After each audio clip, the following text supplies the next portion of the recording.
दोस्तों, तो कैसे हो। स्वागत है आपका एक और नए ब्लॉग के साथ। तो आज हम जा रहे हैं अपने खेत पर दवाई लगाने।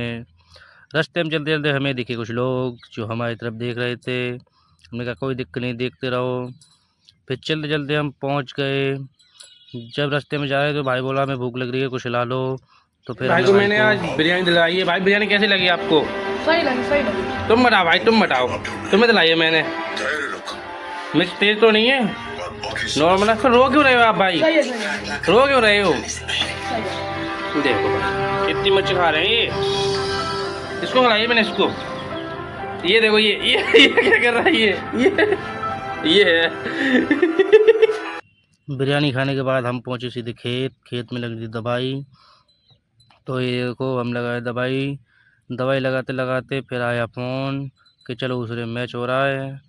तो हम पहुंचे दूसरे में, लेकिन दूसरे में कोई नहीं था। तो भाई बोले कुछ सुना दो, तो मैं सुनाया। मेरी सेटिंग का नाम है जिया ओम फो टेक्नोलॉजिया।